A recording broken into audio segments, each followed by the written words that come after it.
My name is Ken Malcolmson. I'm the President and CEO of the North Dallas Chamber of Commerce, and on behalf of our co-hosts, the Oak Cliff Chamber of Commerce, the GLBT Chamber of Commerce, the Dallas 40, and our favorite partner from the last election cycle, the League of Women Voters, we want to welcome you here today.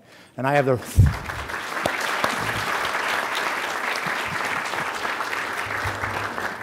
I'm candidly a little bit surprised about the size of the audience. I think Mark Bateman told me that there are about 235 seats in this room, and we sold, quote unquote, or we registered almost 300 people. So I'm not sure where everybody is this morning, but I'm sure there'll be some people coming in as we get going today. What a privilege for us to be here hosting you. There are three thank yous that I want to recognize right off the bat. First and foremost, I want to thank Texas Scottish Rite Hospital for their hospitality today. Mark Bateman and Bob Walker, thank you very much.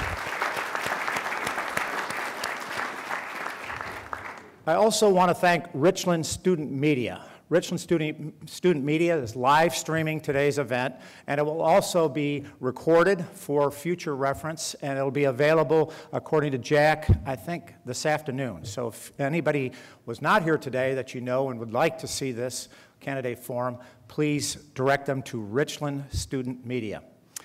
And secondly, I would like to thank all of you for your interest and your engagement in this great city. And third, I want to thank our candidates. We're talking about people that have not only demonstrated real commitment to their community, but they're also willing to serve, and they're willing to serve this great city, and we can't thank them enough for their willingness to do that.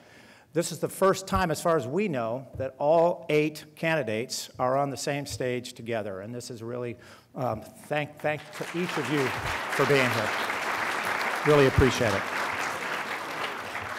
So in the interest of time, I'm going to turn the program over to our moderator. Our moderator today is Ron Chapman. Ron Chapman is a shareholder in the law firm of Ogletree and Deakins. He's also a past board chair of the North Dallas Chamber of Commerce, and in his own right has had a profound impact on our community. Ron?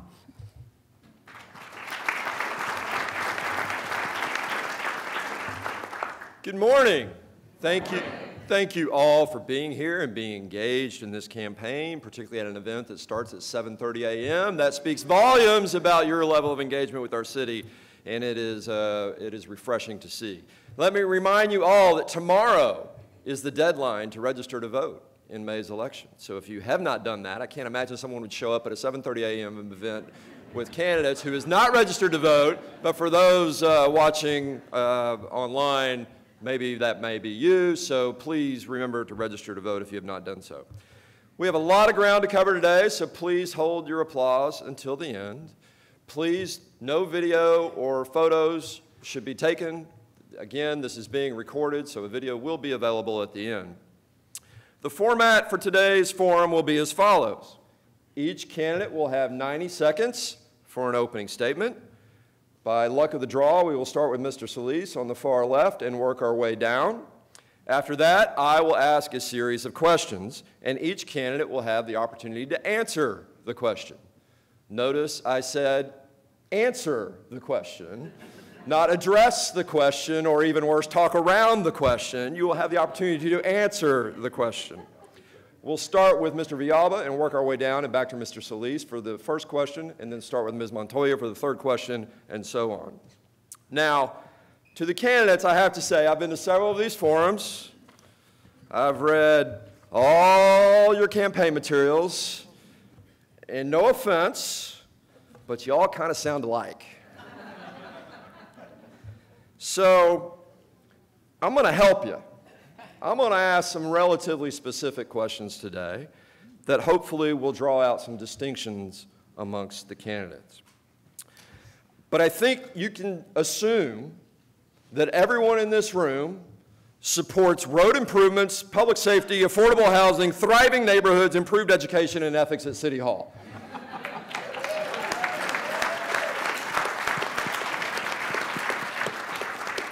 So you can take your generic talking points and save them for the next forum. This crowd already supports those things. I urge you to address two specific things in your responses. How specifically are you going to accomplish it, and how specifically are you going to pay for it? That's what we want to hear. All right, so I'll be asking two types of questions. One more traditional question that calls for a narrative answer. You will have 60 seconds for your response. And then I'm going to mix in some what we'll call lightning round questions, which are essentially yes or no questions, because I know politicians love yes or no questions. You will have 10 seconds to answer and briefly explain your answer. I ask you to respect these time limits out of courtesy to the audience. Out of respect to the audience, I will strictly enforce these time limits, and we have a timekeeper right here in front. All right, so let's begin with our opening statements. Mr. Solis. Well, thank you for having me this morning. I've got to say, I know this is not a debate, it is a mayoral forum, but in some ways, I've already won because I'm the millennial who showed up to a mayoral forum at 7:30 a.m. Listen, my name is Miguel Solis, and I'm the grandson of immigrants who came to this country, one as a refugee, the other seeking economic opportunity, fleeing the Mexican Revolution. They ended up in Port Arthur, Texas. They met each other, fell in love, they had 4 kids. And when my dad, Esteban, was 2 years old, my grandfather passed away in a chemical spill. And so my grandmother, speaking nothing but Spanish, with a 4th grade education, now had 4 kids and little hope in a challenging situation. As I reflect back on their experience, though, I recognize that there was an infrastructure of opportunity that existed for her and my father, really based around 5 major things. 1, a great education. My dad could get a good education, and because of that, number 2, he got a good job that paid him a great wage, which allowed him, number 3, to help his mother pay for their home and make sure that they lived in a safe community, all the while taking public transportation because they didn't have a car everywhere they needed to go. That infrastructure of opportunity is the reason I stand in front of you today as a former DISD teacher, a former DISD central administrator, a Dallas school board member elected in 2013, having served as president and vice president, managing and balancing a $1.5 billion budget. I'm running for mayor to rebuild that infrastructure of opportunity. We have a booming economy, a very low unemployment rate, but we need Dallas to work for everyone. And that's why I'm running for mayor, and I'll talk to you about that infrastructure of opportunity today. Thank you.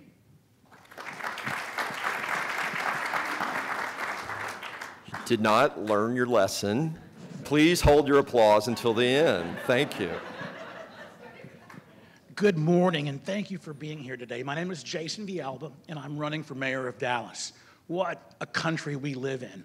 We're a Latino from Oak Cliff, Texas, to parents who were very, very poor, were able to have a kid who they raised in a neighborhood that provided so many opportunities and so many blessings for me. Full ride scholarship to Baylor, then to UT, came back, served on boards and commissions, and now was able to serve on the Texas legislature. During the time I was there, one of the most highly awarded members of the Texas legislature was able to win the best of or recognized by the police, the fire, the realtors, the doctors, every business community out there, every business organization out there supported me. Why? Because I passed legislation that was important. When we needed and we had an existential crisis in water, I authored the bill to fix the process. When we had a situation where the children in our schools were threatened by life-threatening situations, I authored the bill to fix that problem. And now it's the way that we deal with this for the entire country. It's the model for the country. I have a record of getting things done. And by doing that, I've shown on the largest stage in Texas that I'm ready and committed to be your mayor at City Hall. I want to bring that experience, that collaborative nature, that ability to make sure that we have common sense down at City Hall. That's what I'm about, that's what I stand for, and that's what my record says. Thank you. Well, good morning to all of you. My name is Regina Montoya, and I'm delighted to be with you here this morning at Texas Scottish Rite. Thank you so much. And taking the time for this very important election that is going to determine the future of Dallas for many decades. Here is the vision that I want to bring to Dallas. I want to build upon the successes of Dallas and ensure that everyone has the opportunity to succeed. Let me tell you a little bit about myself. I look back to my parents, my father and his dad, who went into the coal mines at the age of 13. My dad, who went was the first person in his family to graduate from high school, from college. And he did that because he went to World War II and went to college on the GI Bill. He met my mother, who didn't get a chance to go to college. She went back to school with 4 kids and got that college degree, and we moved here to Dallas. And this was where I've spent my entire adult life. But my parents gave me that opportunity to dream big. And they said, you can do anything you want. So I went to college at Wellesley, and I went to Harvard Law School. I met my husband there, Paul Coggins, the former United States Attorney for the Northern District of Texas. We moved back to Dallas, and Dallas has been the dream city. It has been the city that has allowed me to be the general counsel of Children's Medical Center, to be an attorney at a big firm, to serve with businesses as well, but also to be a part of some of the most important nonprofits here. That's what I am going to bring to this particular position, is being able to bring all of that together. I look forward to talking to you more about the dreams we can have in Dallas if we have that leader who can make that possible for others. Thank you. Oh, sorry. Good morning. I'm Lynn McBee, and I'm running to be the mayor of Dallas. I'm going to spend a minute telling you about myself and my background, and I'm honored that you're here with me this morning. I was born and raised in Freeport, Texas, a small town on the Gulf Coast. I went to public school. I graduated from UT Austin with a degree in biochemistry. I was then an early hire for a startup biotech company, New England Biolabs. As a matter of fact, I was employee 74 of a company that's now over 1,000 people strong. I was a research scientist first, and then I got into business development. As a young woman growing across the United States and into Latin America, setting up business partnerships and distributorships. And today, New England Biolabs is the leader in genomic research, and I'm proud to have been part of the team that built that company. 5 years ago, I became the CEO of an organization, Young Women's Prep Network. We're investors in public education, and that work started right here in Dallas with the partnership with DISD, with the Irma Ronhell Young Women's Leadership School. Since its founding, 100% of our girls have graduated from high school, and 100% have gone to college. When you talk about breaking cycles of poverty, this is how you do it. I've also, for the last 25 years, been working very deeply in some of Dallas's most critical and challenging issues. My work at the bridge with the homeless, my work in domestic violence with the Family Place, my work with girls that have been trafficked at the residential center of Letot, and my work with the Dallas County Community College District, really putting people with jobs. I have a collaborative leadership style. I've been parts of teams, and I've led teams, and I've gotten things done. I'd be honored to be your mayor to continue to collaborate and get things done. Thank you. Well, good morning, y'all. How are you doing? My name is Scott Griggs, and I'm running to be mayor of the city of Dallas. I'm a lifelong Dallasite who's had the privilege and honor of serving on the Dallas City Council for the last 8 years. And that's given me an opportunity to work with people throughout this city. And what I've realized is together, there's not a problem we can't solve, a challenge we can't meet, or an opportunity we can't seize. I have more faith than ever in you, the people of the city of Dallas. That's why I'm running to be the next mayor. And I recognize that it's time for a change. We need a new kind of mayor in the city of Dallas. For far too long, mayors have solely focused on Dallas, the postcard, the big bridges, the fancy convention center hotel, the horse park probably you've never ridden a horse at, the golf course that's publicly owned but privately run that you've probably never played a round of golf at. And so it's time for a change. We need a mayor that's going to focus on Dallas, a city that we live in. Dallas, a city that works for all of us. And I know our shared values can get us there. We believe in transparency and accountability in government, safe, strong neighborhoods, and focusing on what matters, high wages, particularly for our police officers and firefighters. Taking care of our streets, our parks, and our rec centers. It is time for a renewed emphasis on the basics. And that's what I intend on doing. And on day one, I'm ready to get started. With my leadership and experience on the Dallas City Council, I will go to work for you. Thank you. Good morning. My name is Mike Ablon. It's fun to walk in. I saw a school teacher of mine, and she still said hello. I saw a couple people who mentored me when I started in business here 30 years ago. And I saw two people here who I went to breakfast with every Tuesday a dozen years ago when I started my company. We did that together. That was pretty fun. It's no different than when my family came here 130 years ago as immigrants to a great place. It's no different than why we're all sitting up here so we can hand that on to our kids. And if we're going to do that, if we are going to do that, we also have to reconcile some of the unintended consequences, and some of the bad challenges that haven't been resolved yet for what we have as a city. Mr. Chapman listed them, and I'm glad, and he's going to push us to specificity, and I'm glad, and I look forward to that. So what you're going to hear me talk about is together, building bridges out of barriers. You're going to hear me talk about building for tomorrow, today. You're going to hear an urgency of the moment now, and you're going to hear that very deeply intertwined with ethics. You can't say that enough, and cleaning it up. We have talked about north, south, east, and west repeatedly, and I look forward to when this conversation someday is all about one Dallas, not east, west, north, or Dallas, but the all of us, one Dallas. I look forward to the conversation. I look forward to having it together. Thank you very much.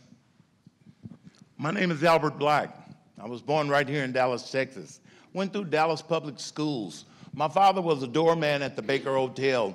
He opened doors for the leaders of our city. He would come home and talk to his son, me, and my 5 sisters about the leaders that he would open the door for, and he wanted his boy to grow up and be one of those leaders. Well, I've had an opportunity over the years to follow a lot of people and learn from some of the best in Dallas, Texas, some of the best business leaders and civic leaders that anyone could ever imagine. I've had a wonderful life being a follower. You know, it's taken me all around the world, and it's taken me to venues such as Washington, D.C. and Austin, Texas, and I've learned to do the work of Dallas, Texas. Civically, I've done work in healthcare as well as housing. We've done work at college and university board. I don't think anybody on this panel or panels before has had the civic resume that I've got.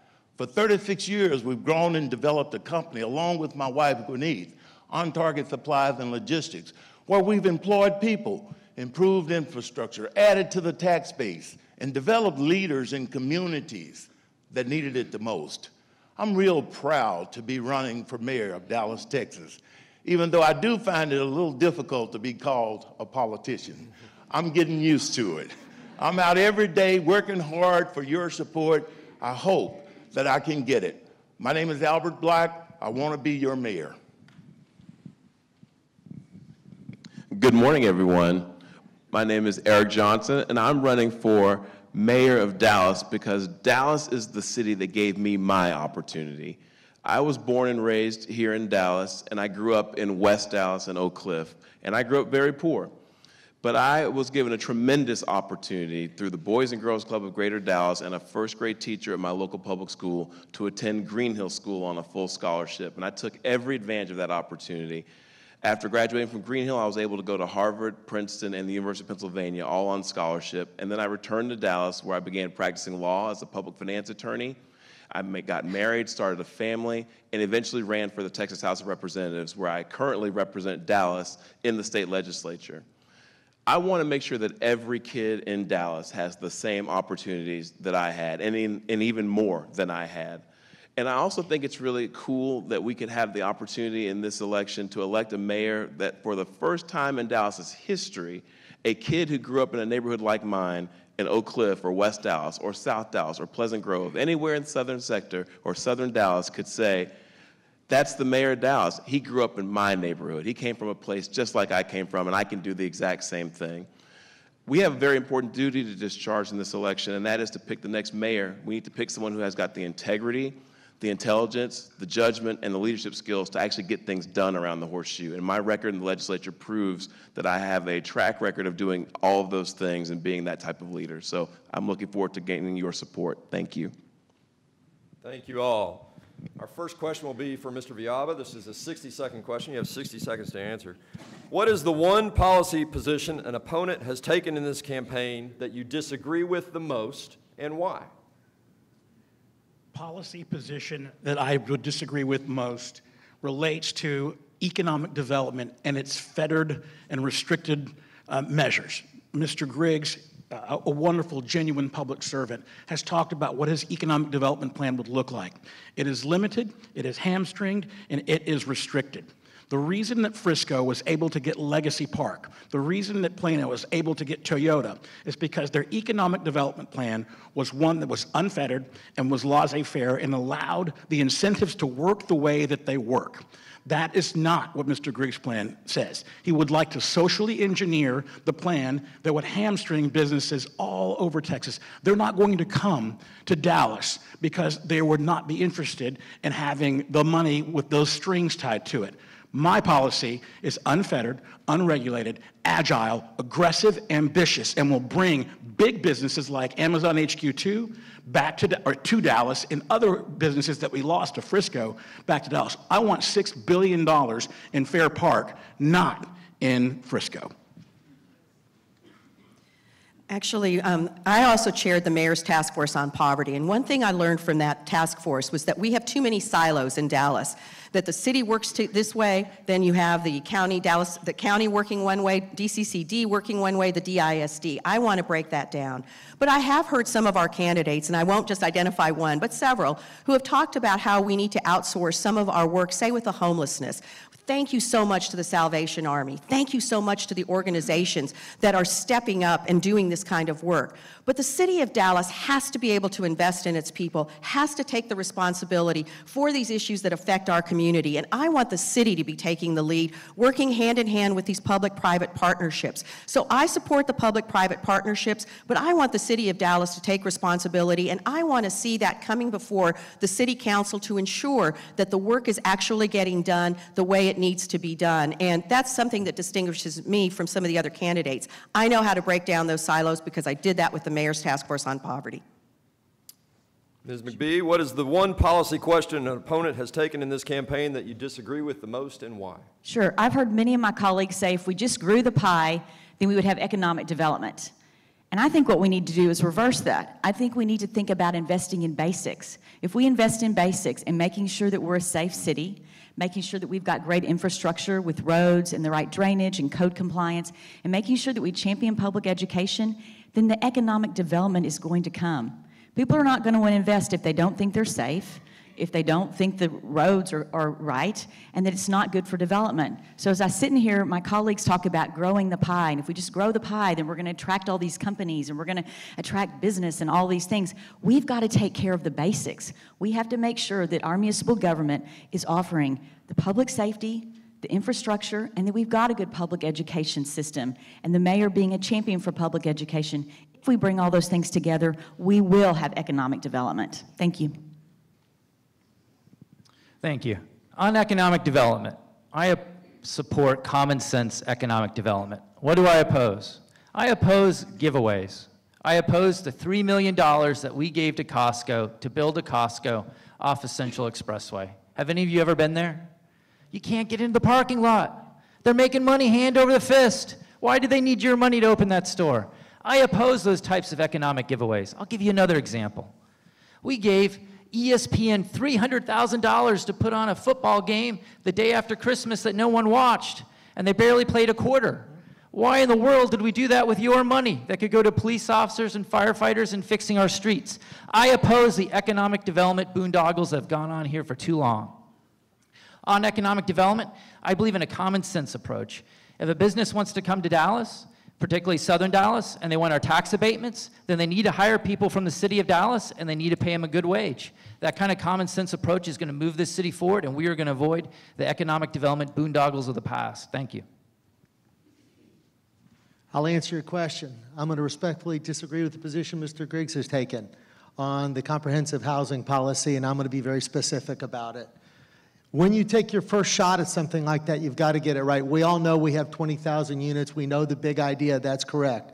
But it was 56-44 on housing for affordable housing versus multifamily. If you look at the age, we're the youngest age of any large city in the United States. If you look at your demographic trend of mobility, if you look at your price point you're trying to target, what you realize is in that price point, you have to get to a more affordable, which means rental. We should do it 60-40. That's just not knowing the market. And the second piece of it is the notion of using the land bank as a tax deferment by separating the house, the improvements from the property. If you do that without a time metric on it, you undermine the market and you also undermine your long-term cash flow.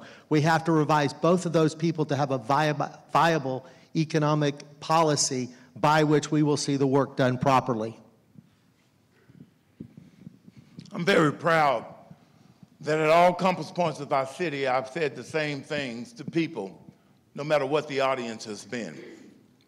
One of the things that I've noticed with Mr. Griggs, and I'll be specific in saying what I disagree with, and that is the policy as it relates to burdening new employers, or burden any employer for that matter, with some of the compensation requirements and some of the health care requirements that he's asking for them to bear. If we don't have regional agreements, or if we don't have a statewide agreement, well then we're putting the people, those small companies and those emerging growth companies in the city of Dallas at a competitive disadvantage. I don't think we need to do that. I don't think that we need to let one street be the determinant of whether you're going to be in Dallas or you're going to move your city one block over, one street over, and receive an advantage because you don't have those burdens. I'm asking for citizens to think about that.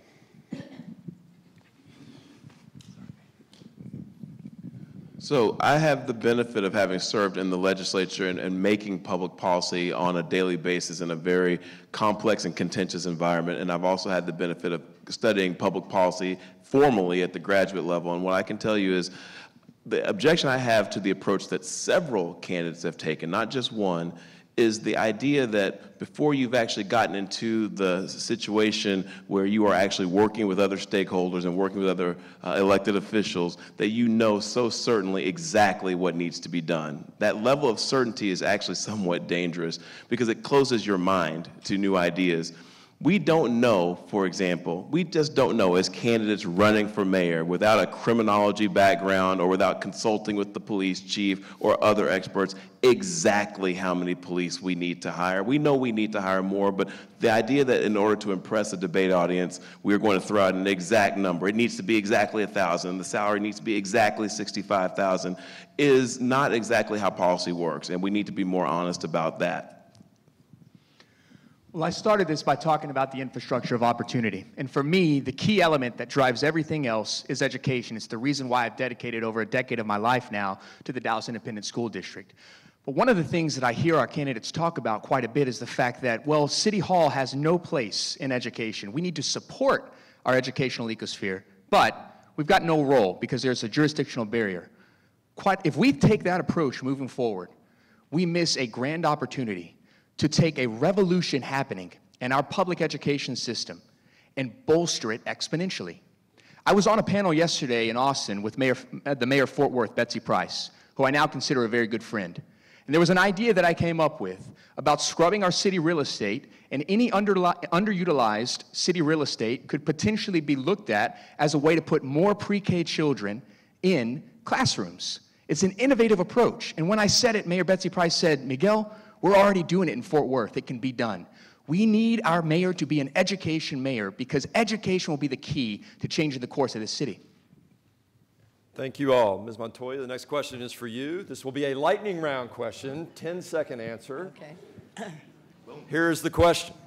If Amazon came to Dallas today and said, we'll build a second headquarters right there in Dallas if Dallas agrees to give us the exact same deal that Crystal City, Virginia gave us, would you agree to that deal? I don't know exactly what Crystal City gave them, but I want to get more details, but I do want to bring new business to Dallas, so I would absolutely listen to that, and that's one of the ways we're going to create economic opportunity, but I want them to employ our people. Ms. McBee. Without all the details, I would say yes, because I want to attract Amazon here for the economic development, but I would want them to employ people that are our citizens. Not without more of a community benefit. I would say no. The deal was too much cash and not enough for the community and for the city. Thank you. Absolutely. It was no cash. It was all incentives. They're a diverse company. They support diversity. They're a company of the future. And it was $24,000 a person. The payoff wasn't 30 years. It was somewhere between 4 and 8 years, and we didn't write the check. We just received the benefit. Yes, we'd have some real infrastructure issues to deal with. Right now we're having 3.2% unemployment, full employment being 4%. We'd have some real people infrastructure as well as housing infrastructure to deal with, but I think we're up to the challenge. I'm in favor of offering an incentive to a company like Amazon to come here, but not on the exact same terms. They were very, very expensive terms, and that's why we didn't offer them.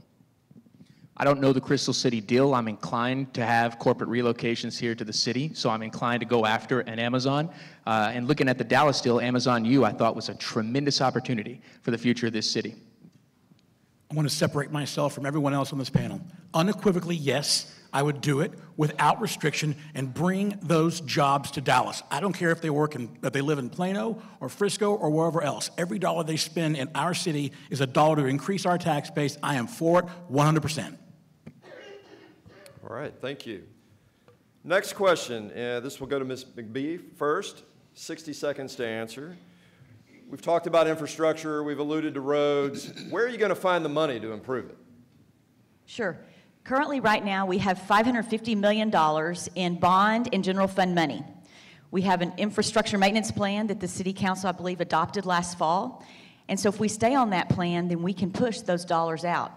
You know, it's about making things a priority in our city that municipal government should pay for. It's about public safety, and then it's about roads and streets. We've got the money. We need to make sure that we're following the plan and that we're pushing the money out. Because without the roads, without the sidewalks, without the alleys, we're not going to have people that want to live here. We're not going to have economic development. So we've got to get the basics right, and we've got the money. We've got to push it out. Thank you.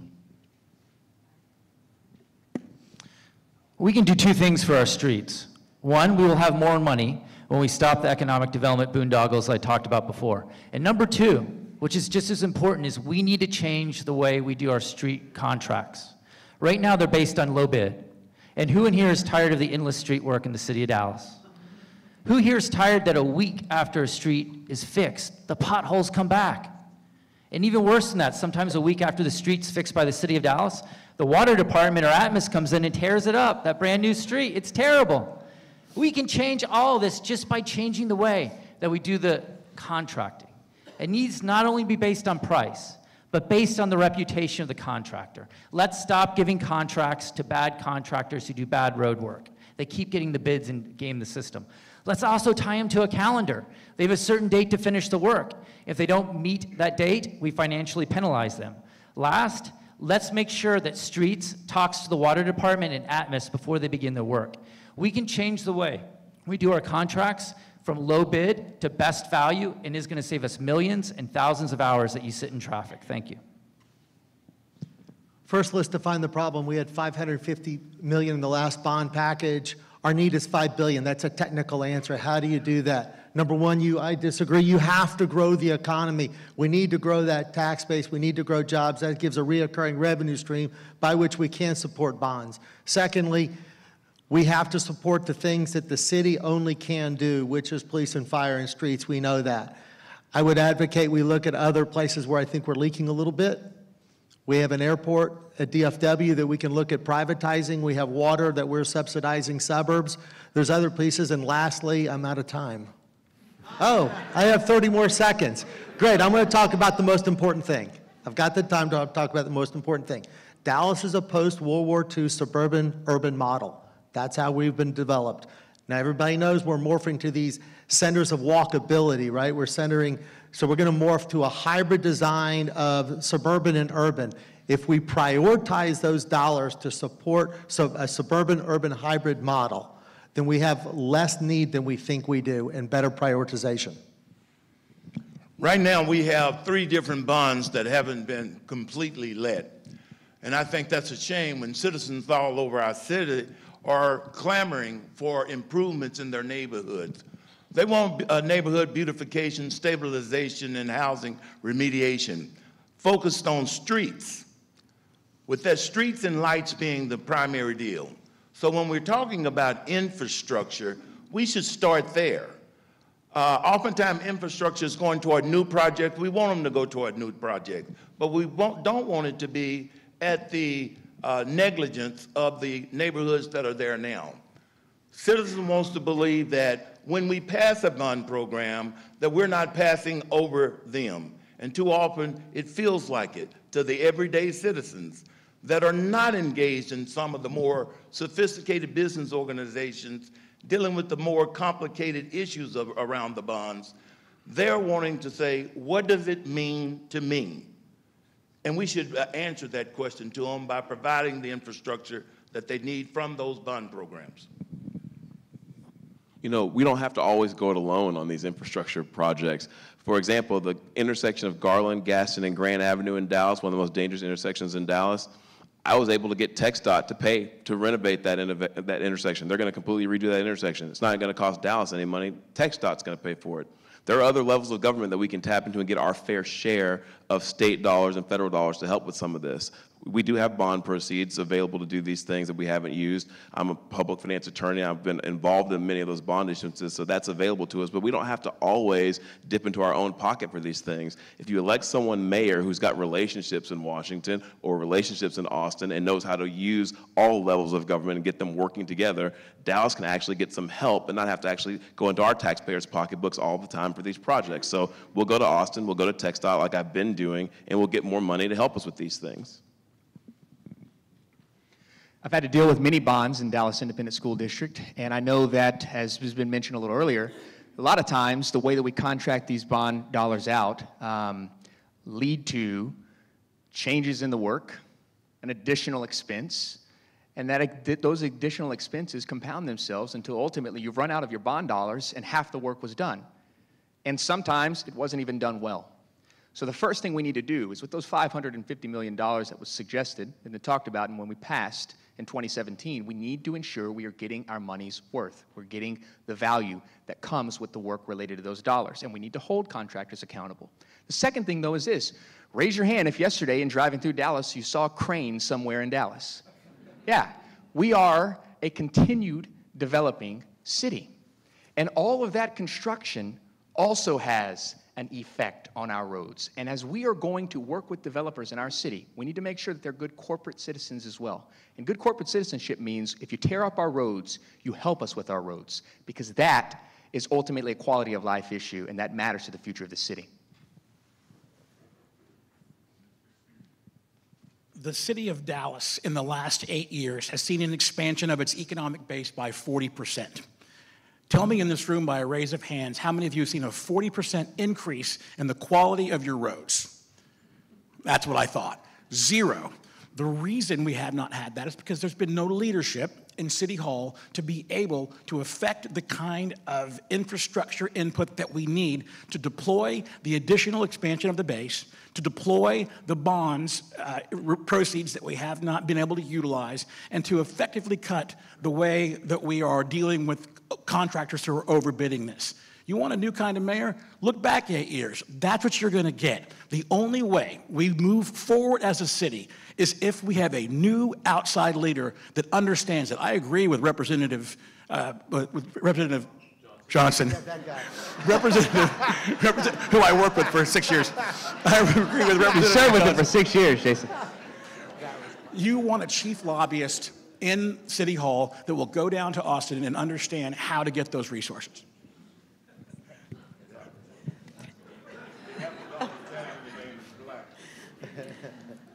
I was the vice chair of the DFW Airport and Board, and I also chaired the operations committee, and you can imagine the kind of infrastructure that we had to deal with at the airport. Some of the issues that we see in Dallas are these, that we have just not had the kind of work in the contracting that has been done to actually create penalties for people who have not done the work that they need to do correctly. And I'll give you some examples. All of us know that it gets hot in Dallas in the summertime. How many times have you driven down the road and you see the asphalt, whatever it is, melting in front of you? Clearly, this has not been done correctly in terms of figuring out the questions. But I also want to bring up something else to all of us, too, and why this is so critical for our community. You know, when we're talking about the cranes, we're talking about the development. Remember, there are parts of Dallas where there are no cranes because they don't have the infrastructure available. In order for us to prioritize how we're going to build parts of southern Dallas, we've got to make this a priority. We need a mayor who understands how to work with all of the city of Dallas to ensure that we've got the best kind of contractors working on this issue. Thank you. For the next question, we'll start with Mr. Griggs. This will be a lightning round question, 10 seconds to answer. Turnout in municipal elections in Dallas is pathetic. Would you be in favor of moving municipal elections to November to coincide with state and federal elections in order to increase turnout? No, because the runoff will be in December just before Christmas, and you think if turnout is low in May, wait till you see an election just before Christmas and a runoff. No, because we're trying to get away from party politics. We don't need Austin. We don't need Washington. We want Dallas to be Dallas. I don't think party politics, that would be at the bottom of a long 18-page ballot, and it would end up Democrat and Republican. We need this to be Dallas. The political winds change. In one season, it would be Democrat. The next season, it would be Republican. Dallas would be swinging back and forth, and we wouldn't have the advantage to campaign, really, on good ideas and activities versus partisan politics. No. The best thing about a Dallas mayoral election is the fact that it is nonpartisan, and I wouldn't want to change that by putting it on a partisan ballot and adding partisanship to these elections, nor would I want to have these elections buried at the bottom of an already very long ballot. I'm on the record many times saying no, but I've had conversations with Mike Rawlings because I know that this is it's an existential issue as it relates to the future of our city. I'm open to the idea of studying ways that we can departisanize local races if we move them to November, but that's going to take studying. But right now, I'm a no, and I have been. I trust the people. The more of you that have a voice in who is the next mayor of Dallas, the better. I'm for it. I would support it as well. 6 and 7% is ridiculous. And a Saturday election, so I would support moving it and would save money for us too. I would not support it. I would like to keep it a nonpartisan election, and I'd like for us to focus on how we get more people to turn out and vote on May 4th. That's what the discussion needs to be. Thank you. Mr. Ablon, next question. We'll start with you. We've seen several examples in the last years of Dallas City Council members, former Dallas City Council members, pleading guilty to taking bribes. Does that mean our efforts at enforcing ethics laws are working, or does it mean we have a corruption problem at City Hall? And if the latter, what specifically can you do as mayor to address it? Great. I'm going to talk fast because I want to go back and take my precious time to talk about something that was said. I disagree significantly with Mr. Johnson. TxDOT did get involved in that one intersection, and that's what screwed it up. They did not let the neighborhood dynamics come into play. Stop. 60 seconds. Keep going. If y'all haven't noticed, I have an issue with the timing mechanism here. 30 seconds. 30 seconds. That $5 billion is city, it's not state. Yes, there's a number of items. I'm going to hit the key one, which is I would propose that we no longer have the city council be the judge and jury of the city council. We need to have an external process by which, if there are ethical items, they get addressed and the punitive measures are larger.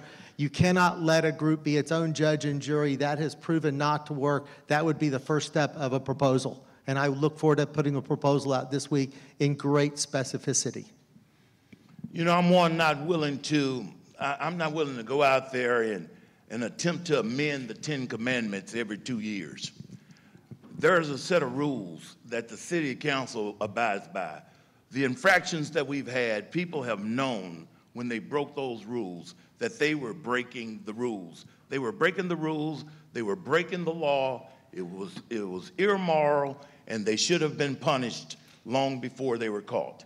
They knew it was wrong. There was nothing we can do in the form of ethics reform that was going to keep them from breaking rules.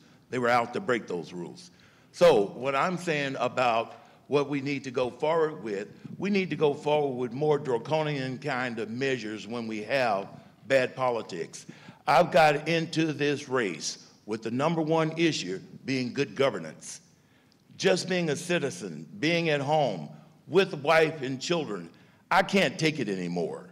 I can't take another embarrassing circumstance where the city of Dallas is on national television with another convicted felon. It's all of our responsibility to do something about this.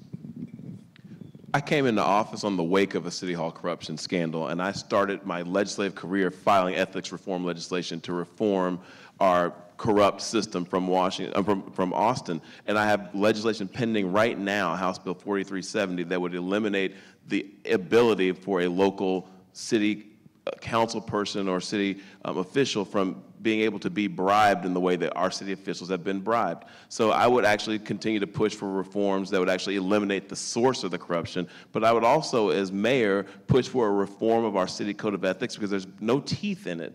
We have these ethics rules, but there's really no consequence for breaking them. You can take contributions from people you're not supposed to, minors, or people, or bundle contributions illegally, and there's really no consequence to that, and that's really the problem. The ethics code needs to be enforced by the city attorney's office and have real consequences for breaking it, and we shouldn't put the entire burden on the citizenry to discover the violations.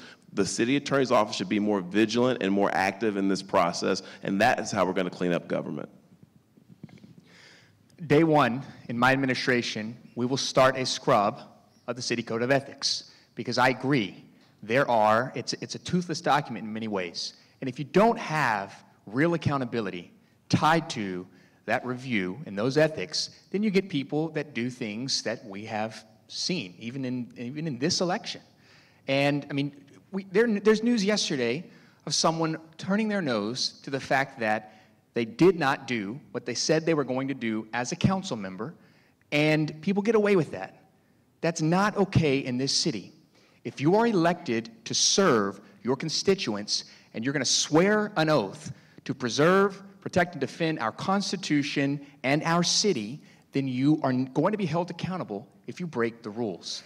We need people of high integrity that are going to go into these offices and deliver for the people. And we start on day one with our code of ethics, we scrub that, and then we make our system more transparent. It shouldn't take journalists and gadflies to find information like we're finding today.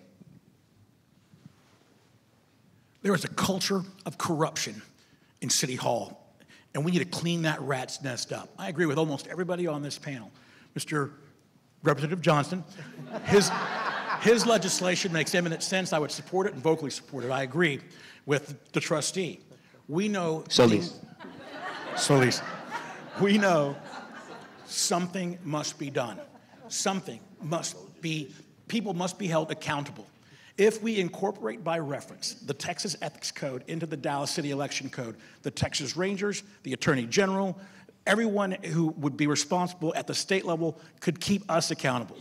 It is not enough that a nasty article is written in Dallas Morning News when somebody does something bad. There needs to be a rap on the knuckles and a trip to the courts if somebody violates these rules. We must have more accountability. I will clean up the rat's nest downtown, and we will make sure that we fix this once and for all. You know, we just had a question asking about why we have the turnout that is so low. And this is part of the reason. People have lost faith in our city government, and they just think that it doesn't matter who you're going to elect. This is what you're going to see. So we have to create a culture that people feel confident in our city government. One of the first things that I would do is meet with the city attorney and say, how can we get a couple of attorneys working on these issues? Because it is the case. Things are not transparent right now. If you try to look at some of these different forms, it'll take you hours. I've spent some time looking at them. I can't even find some of these. It is so difficult to find on our system. The other part is that we have to scrub really our entire system to make it more transactional oriented and so that it's more objective than subjective. Right now, even if you go down to Jefferson Avenue and you try to get a permit, the faster you go through the permitting process, it's because of who you know, and you get up the queue. We can't continue that kind of process, and we see too many of those instances all across City Hall and all across city government where we are allowing objectivity to lose out to subjectivity, and that's where you start having the problems. We must establish a culture of honesty at City Hall. We have small things like campaign contributions that are illegal that lead to big things like bribes. If we've got no culture of honesty, small things turn into big things and then people are going to jail. So on day one, you'd have everyone sign a code of conduct and a code of ethics. We've got to hold ourselves accountable. I'd like to say we could all self-police and it would be okay, but we can't. So we've got to start with that basic, let's all sign a code of conduct. Second, let's look at when people come to do business with the city, developers, lobbyists, that they're signing in, that there's a record of the activity when they're there and why they're there. And do we need to tape and record meetings so that they are open and we are transparent about it? And then lastly, when people break the rules, there have got to be consequences. There have got to be some punitive measures, Class C misdemeanor. If we start to establish some things that hold people accountable and there are consequences for actions and rules that are broken, then it will stop. Thank you. Ethics is a priority, and we've got to do better at City Hall. As part of my ethics plan, first, low-income housing tax credit projects. We've had 3 council members over more than a decade get in trouble with those. We need to put a rule in place that developers, when they file for low-income housing tax credit projects, are not allowed to talk to council members, and council members are not allowed to talk to them. There needs to be a period where the 2 sides don't talk until the item comes publicly to the Dallas City Council. Number 2, so many of our decisions at City Hall are made behind closed doors. Have you ever watched our meetings, and then all of a sudden we go into executive session? We need to start recording the executive sessions and then release them once the item is decided. And there's no reason to keep the information secret. That will increase our transparency. Number 3, and most important, we need to follow the money. We need a single electronic database with a dashboard that has lobbyist reports in it that are filed by lobbyists, council member reports about who lobbied them on which matter, developer reports about their financial interests and matters, and the contributions they give into council members. Thank you. All right, Mr. Black, we'll start with you for the next question, which is a lightning round question. Okay. 10 seconds. All right. The question is about endorsements. All of you have received endorsements from a number of individuals and organizations, both. Which endorsement are you most proud of and why? I'm most proud of the endorsement I received from my longtime friend, Senator Ross West. Years ago in Frazier Courts, Ross, the senator, was my paper boy, my family's paper boy, and now I'm his paper boy, I guess. Thank you. But he was the first to endorse, and I'm proud of him. I'm proud of the breadth of the endorsements that I have. I have over 250 people who've been willing to stand publicly with me, folks from elected officials like Phil Ritter on the Dallas County Community College District Board, to business leaders, to faith leaders. I'm very proud of my endorsements. I bring people from all across the city and all ideological realms as well. People like Melanie and Tim Byrne, Garrett and Cecilia Boone, Cindy and Howard Wachowski. And also, I'm proud of the people that have invested in our campaign. We've got over 600 individual donors to my campaign, from $1 all the way to $5,000, so I'm proud of that. I'm most proud of the endorsement from my mother-in-law. Anybody that can get the endorsement from the mother of their wife should be mayor of Dallas.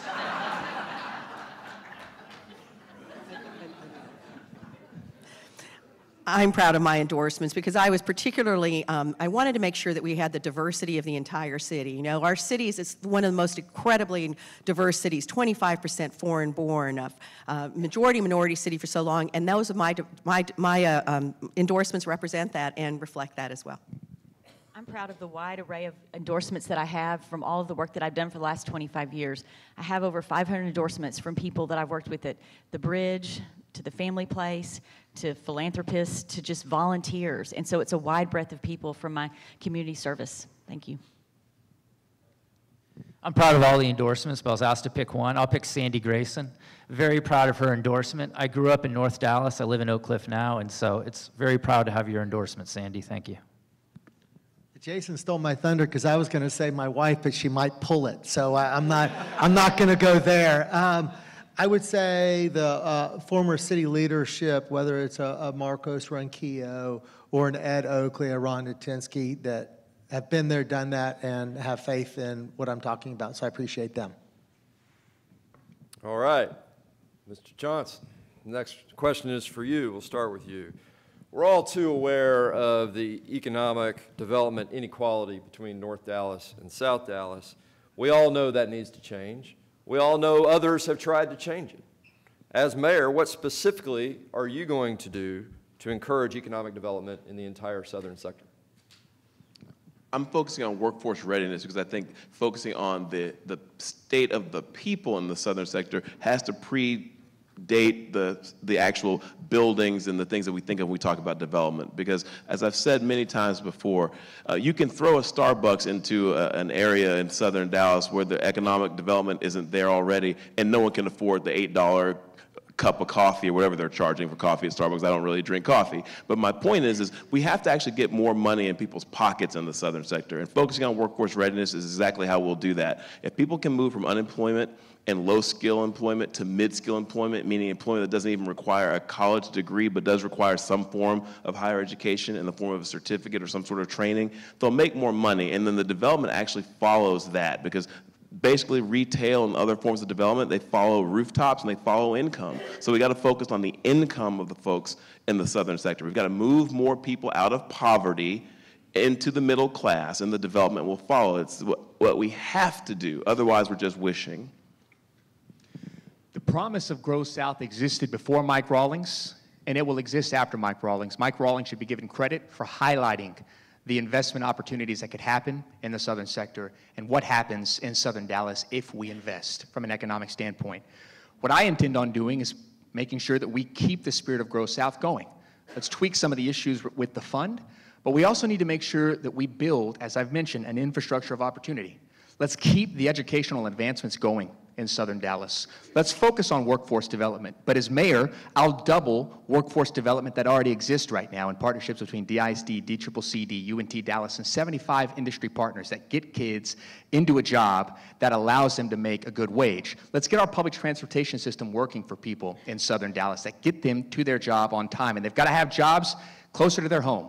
So we'll do things like making sure that we have high-impact development that could be placed there today, not wait 10 or 20 years for corporate relocations, but incentivize maybe even North Dallas businesses through incentives to get down to southern Dallas and get people working today. And then once they get those dollars, let's keep them in southern Dallas. Let us cultivate the embryonic development we're already seeing in the southern sector. Trinity Groves, the Bottoms, the Cedars. We're seeing new development. We're seeing new development in retail, in finance, and in residential. We've got to continue that by providing incentive opportunities for the people of that community. Unless we provide some sort of a tax abatement or some sort of a incentive to get the community to embrace that growth rather than investors from outside of the sector, then we will not be successful. But if we provide those opportunities for the people in the southern sector, like my family who still lives in Oak Cliff, we can continue to grow and see that kind of growth. I was a member of the board of Grow South. Excellent vision, but we must maximize its capability by having greater vision and boldness in our approach going forward. I've talked about $1 billion of new investment in the southern sector. We're going to do it by providing some really unique opportunities. So let me give you a lay of the land here in Dallas. Dallas is a tale of two cities, but it's a tale of two cities economically. Half of Dallas earns less than $50,000. We have neighborhoods of concentrated poverty in every single city council district. 13% of Dallas has a 9th grade education or less. 48% of Dallas has less than a high school degree. And we have the lowest median income of any of the big cities in Texas. Clearly, we're going to have to do this systemically. We're going to have to do just as we did on the Mayor's Task Force on Poverty, a leader who takes every single issue and says, how are we going to address it? So let's start about education. We need to start talking about the GED programs, getting people to get those educations so that they can qualify for those jobs that are coming from companies like Amazon. Then we need to start looking at our neighborhoods of concentrated poverty. We can't just zero in on one. We've got to look at transportation issues. It's an expensive city to be poor in. We've got to eliminate the obstacles that are out there for people, including transportation. Our housing, we're down 20,000 units. We can't create income. These are the kinds of issues that we need a mayor that will look at all of this systemically. So we must start by investing in basics. We must make sure that we're safe and that we've got the mounted police force. We've got to make sure that we've got great roads, streets, sidewalks, alleys, trash pickup, code enforcement. There's not going to be development, there's not going to be growth if we don't have the basics. We also must continue to champion the work that DISD and DCCC is doing. The early college high schools, 19 early college high schools right now, that when kids graduate, they have an associate's degree and a high school diploma, and they're able to get a job. They've got a trade, a skill, or vocation, and they're in the workforce. We've also got to look at how we activate some of our great resources that we have here. Fair Park. Can you imagine if we would put an El Centro in the Women's Museum and then we started to activate that whole complex with arts and entertainment? We've already got the DART there. Talk about the housing development that could be there. We've got to start to activate assets that we have, but it's got to start with number one, the basics, being safe and making sure that we've got the streets, the roads, the drainage, and that we continue to have a great public education system. Thank you. On economic development in Southern Dallas, two things. You have to take care of zoning and small projects. Does everyone know the Bishop Arts District and everything that's going on in North Oak Cliff? I've been the council member for that part of town for 8 years.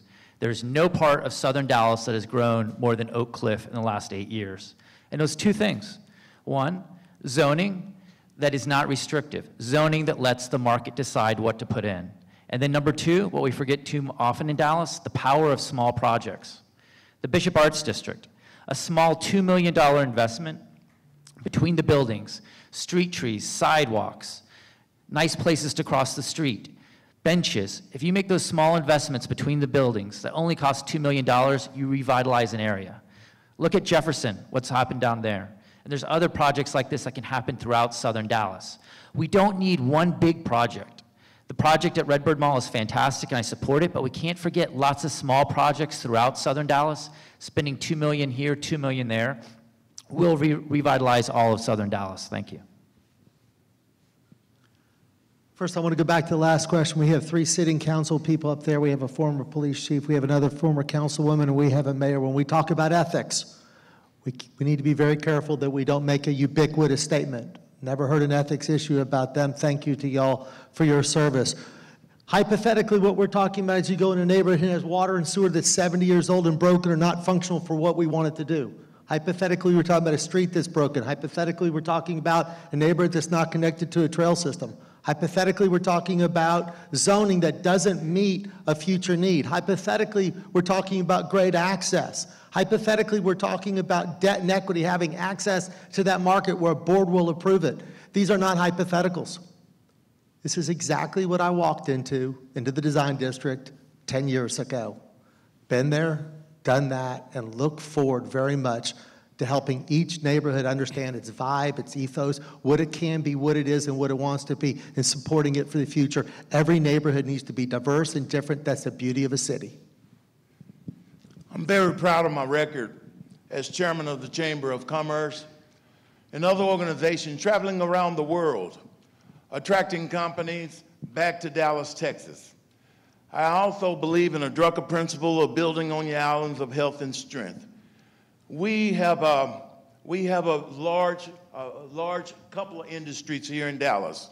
One is an entertainment industry, another one is the healthcare industry. I believe that there are companies around the world that want to come right here to Dallas, Texas, that need the kind of land mass to operate here in our favorable conditions in Dallas. I think with that kind of invitation, with the kind of incentives, with the kind of enthusiasm that city leaders can put forth to recruit these companies, we can get them back here, couple them with the kind of workforce we have, and produce the kind of industry we need south of the Trinity River with the kind of inclusion that is real and not making a mockery out of the inclusion that we have today that contributes to the public corruption that I'm running on. Thank you. Mr. Solis, we'll start with you on the next question, which is about our education system, something you might know a little bit about. Everyone agrees that we need to improve our education system. But as mayor, realistically, what can you do to implement that? There are a whole host of things that we can do. Number one, we need to push our city towards universal pre-K. And we can do it working with the Dallas Independent School District and Richardson Independent School District. Right now, there are 20,000 kids that could be getting high-quality early child care in pre-K, but they don't, simply because we don't have the facilities to place these children in. And right now, our state legislators down in Austin are looking at a bill. Today's the big day for our state legislators, House Bill 3. If they pass it, and these 50 amendments don't put a poison pill in it, then our state legislators will deliver on the promise that we know our city needs. Full-day 4-year-old pre-K funding. So let's make sure our legislators get the job done for us down in Austin. Second, what we can do, double the workforce readiness program that exists right now between DISD and DCCCD. As mayor, I'll double it because I'll find the other set of business partners we need. After-school programming. Let's better use our recreation centers and libraries and streamline services. And lastly, stop the summer slide. Too many kids right now lose education in the summer. As mayor, I'll grow the City of Learning program, which exists between the city and Big Thought. As the father of 3 DISD public school children, there's nothing more important to me than the success of DISD. But as mayor, I recognize that the Dallas Independent School District is independent. I can champion and reform initiatives that I have supported. Trustee Solis has supported these issues, and I must commend him. He's done a fantastic job in DISD, and I'm thankful for his leadership. As mayor, I will continue to champion those kinds of initiatives that make sense for our children. Nothing is more important, nothing is more critical to economic development and the development of the city than the success of our children and our independent school district with DISD. During the time I was in the legislature, I put $5 billion back into the legislature. Representative Johnson is going to get tomorrow, I got it right, is going to get to tomorrow to vote for $9 billion more. I'm thankful that the legislature is right on this. As mayor, I'm a champion and a supporter, but I will not interfere with the independence of our school district. As the daughter of a former teacher at Thomas Jefferson High School in the DISD, I know how critically important this is for our children. We do have 100,000 children living in poverty right now in Dallas. We're the 3rd highest of any of the big cities in America. And what we need to do is to ensure that you have someone who is going to be there for that quality education. But I would start even earlier, and I would start with the 0 to 3. I have chaired many of the organizations, including Child Care Group, that has been so critically important on this, and we need quality education. It doesn't matter how many iPads you give to a child. It doesn't matter how many of these other opportunities if they don't know where they're going to live the next week or whether they're going to have food. So we need someone who's going to champion the 0 to 3. We need the pre-K early education, and we need that full day because we need to have that kind of incentives for these kids and their parents to be able to get the jobs. We also need better after-school programs. There are places in Dallas, like in Pleasant Grove, for example, that don't have enough of these programs. And we need a mayor who will champion this with our businesses as well to create those opportunities. So I went to public school. I had a great public school education. 95% of kids go through the public education system, so we've got to get it right. Currently, I'm the CEO of an organization that invests in public education. We invest in education for girls that are underserved and first generation to go to college. They're private dollars that we put into the public space. So I'd like to see efforts like that continue. I'd like to see our schools of choice and magnet opportunities and all of our ISD continue. I'd like to make sure that we're continuing our Dallas promise. Currently, we've got 19 early college high schools. We're going to grow that out to 31 early college high schools so that kids are graduating. They got a trade, a vocation, a skill. They can get a job. So we've got to keep that going. We've also got to encourage businesses to get involved with our high schools, to provide internships, to provide mentorships, to have that one-on-one time with students so that they can see what a career and what a path is to these different careers. When you're from poverty and you don't have parents that went to college, you've got to have someone mentoring you and showing you the way. So it's a combination of all these things, but there will not be a bigger champion for public education and getting things right in DSD than myself. Thank you. We do need universal all-day pre-K. That has to be a priority. Our children are falling way too behind when they're young, and we know how expensive child care is, so that needs to happen.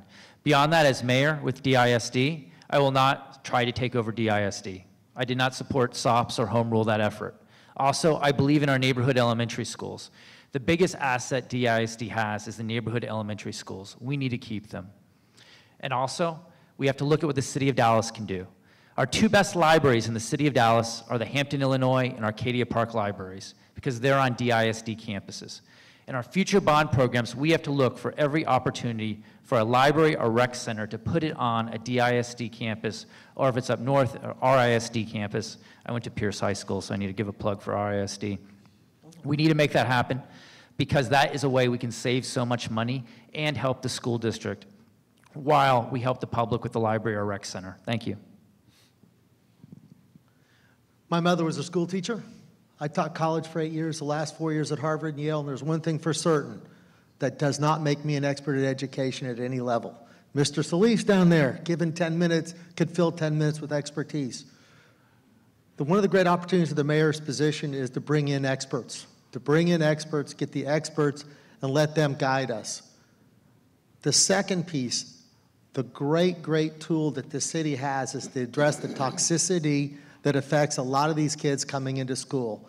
If you have 80% of our kids coming into school on full food sustenance, if you don't have safe streets, if you don't have a good home, I don't care what you do in the school, when a kid comes in hungry and distressed, they're not going to learn.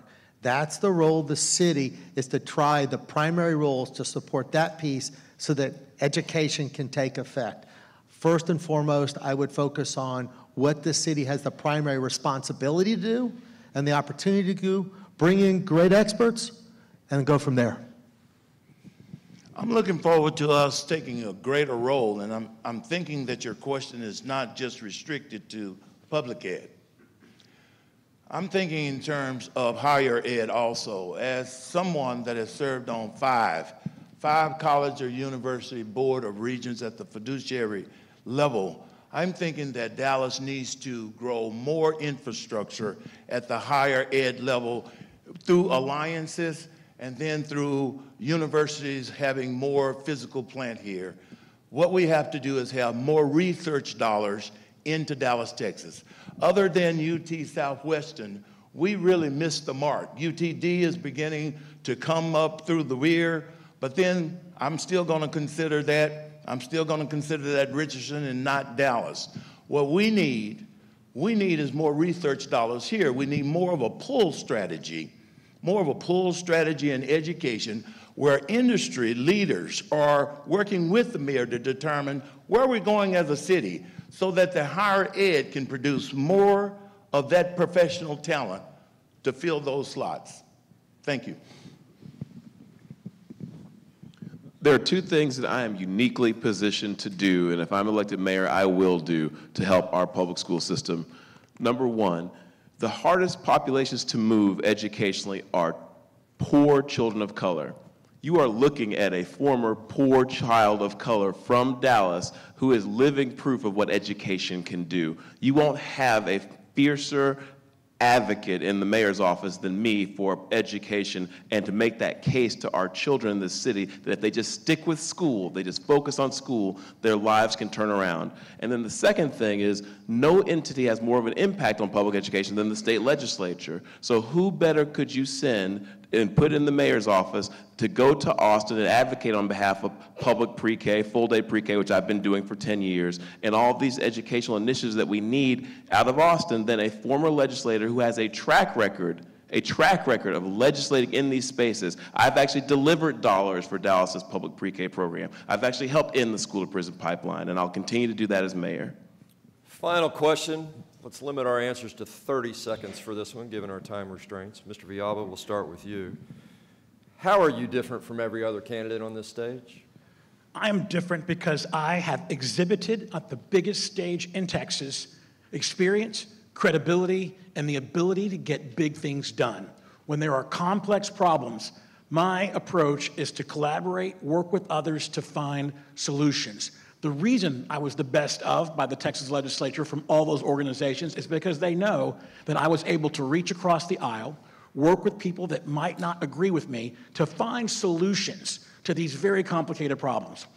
I have a track record. I have skins on the wall. I have done it over and over and over on the biggest stage, and now it's time to take that common sense to City Hall. My experience from many sectors, from the law, from the business, from the nonprofit sector, chairing the Mayor's Task Force on Poverty, that's what separates me out, because I understand and will be able to draw upon all that experience, and because I've been collaborative. In addition, I am not looking for another job. I will not have a second job. I am not running for anything else. This is not a stepping stone. And that is going to separate me, because that indicates that I will be true to the mission of the city of Dallas. I will only be looking for the very best of what we have for the city, the dreams that people can live.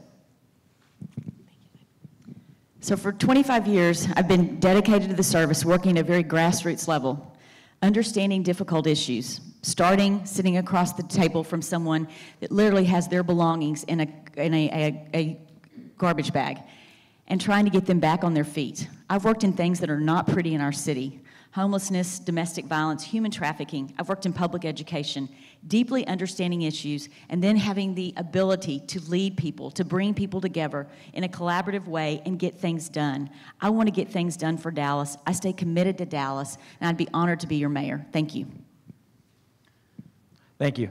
I've served the last 8 years on Dallas City Council. Before that, I was 6 years on boards and commissions.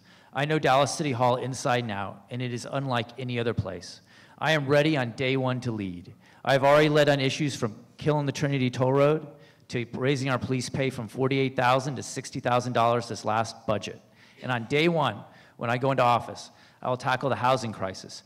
On day one, deal with public safety. On day one, deal with transportation. On day one, you will have a new kind of mayor that gets things done. Thank you. We spent a lot of today talking about how you build neighborhoods, how you build city fabric. We talked about building water, sewer, and road. We talked about building access.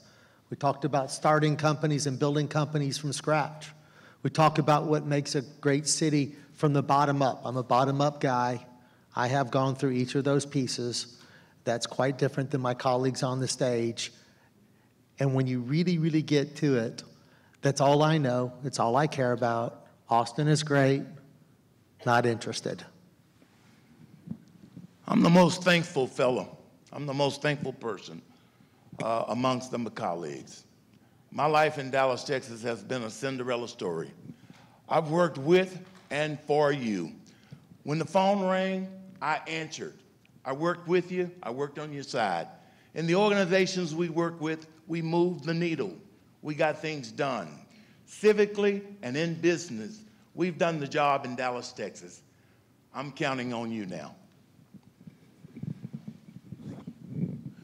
I believe that I'm the best combination of integrity, experience, good judgment, and leadership skills. And that last one I want to put emphasis on, because great ideas are just that. They're great ideas, but someone's got to be able to build consensus around that horseshoe and get these things done. My colleagues have no shortage of good ideas, and I commend them for bringing them forward, but I have a track record in Austin that you can look at of passing legislation in a much more contentious environment, even than the Dallas City Council, and having to deliver more votes from a position of being in the minority to get things done. So that's what you should think about. I'll say this, Dallas School Board is pretty contentious as well. But this is about experience, but it's about experience getting results for the people of our city at the local level, dealing with local politics and local government. I've exhibited that track record, delivering for our citizens. When I was 27 years old, I ran to the school board and said, I'm ready to run. People said, don't do it, Miguel. You'll lose all your hair. And at 28, I was on the school board as a school board president. We need to send a mayor on day one who has experience delivering for our people. I'll be that mayor, and I hope to do it with you, build a consensus. Thank you. Well, to the candidates, let me say this. It takes a lot of guts to throw your hat into this ring, and each of you has contributed to the level of discussion about the issues our society and our community face. So thank you for your participation in this forum and in this campaign.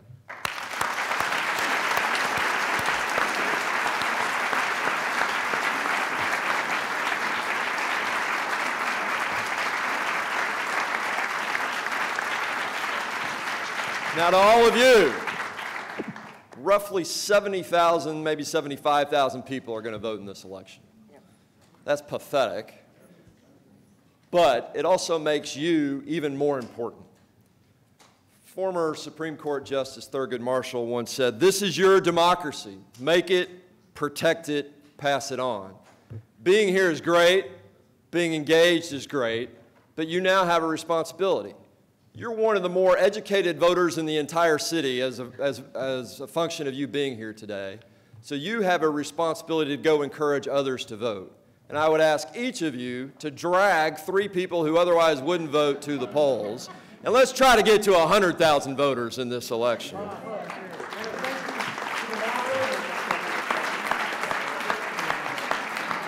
And a thank you to the moderator, Mr. Chapman. Thank you very much, Mr. Chapman. You bet.